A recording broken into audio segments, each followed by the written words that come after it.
Hi, welcome to another episode of Hot Takes. In my previous video, I mentioned that there was another security concern issue for Keir Starmer.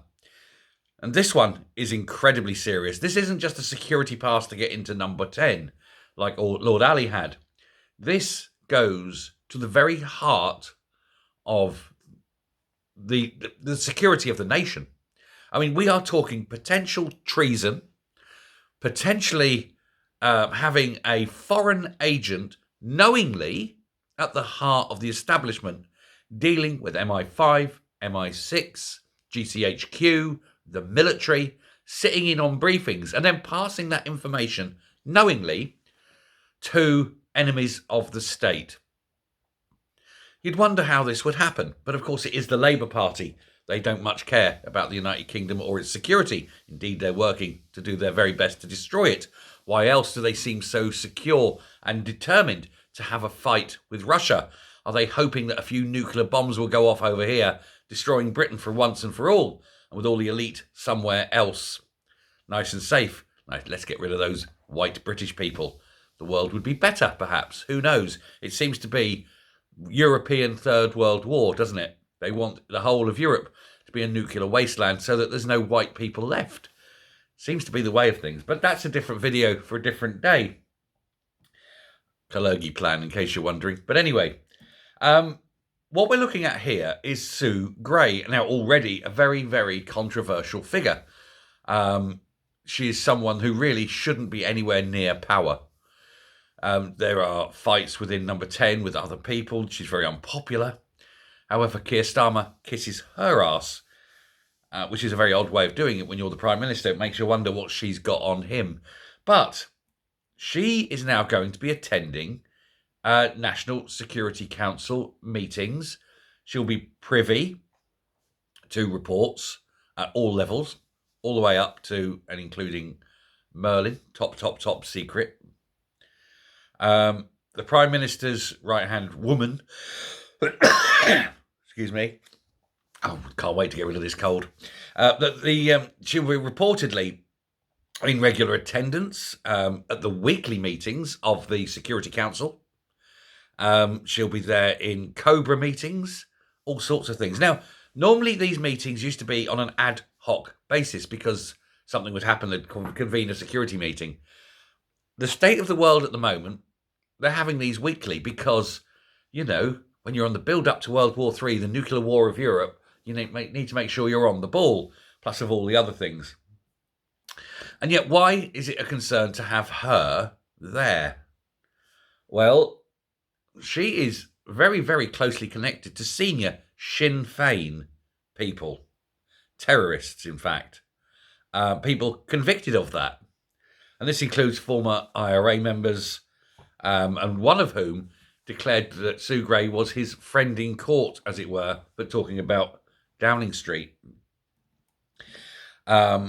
She's accompanied the Prime Minister. She's been to Washington, Rome, Rotterdam, Liverpool, anywhere.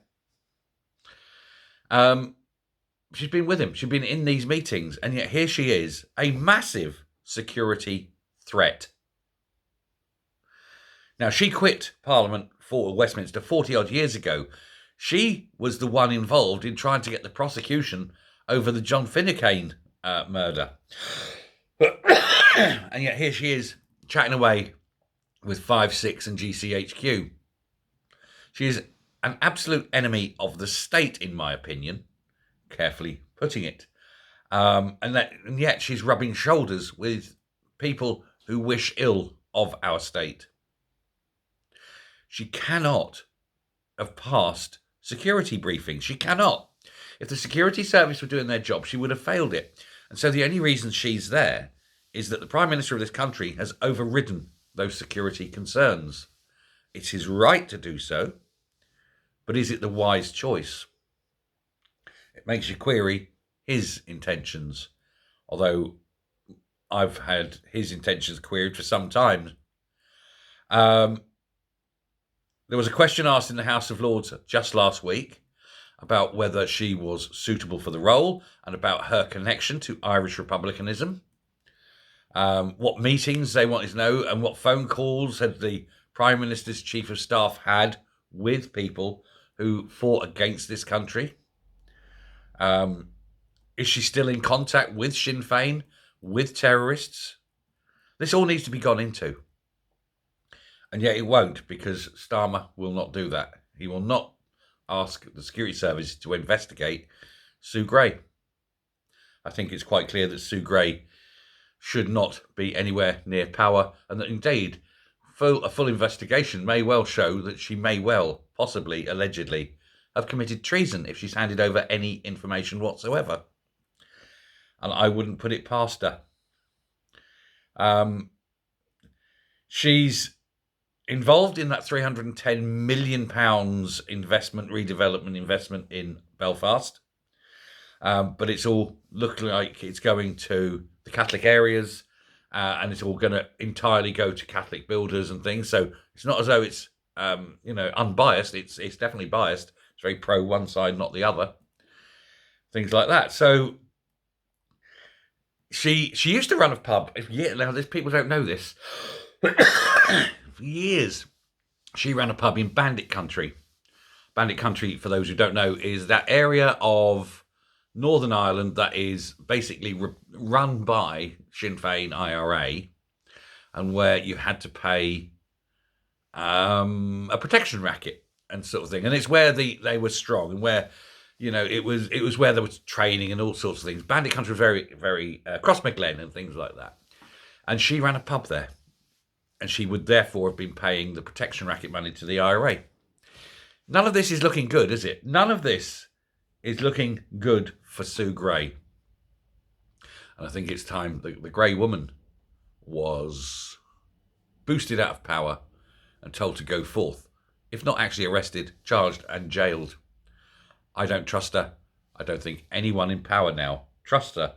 And as I say, if you're getting questions now in the House of Lords over her stability, over her reliability, over her commitment for pushing for the safety of this nation, then I think the time has come that she must be fully investigated, regardless of what Keir Starmer says, and certainly not be given the privileges she has. She should be out of government.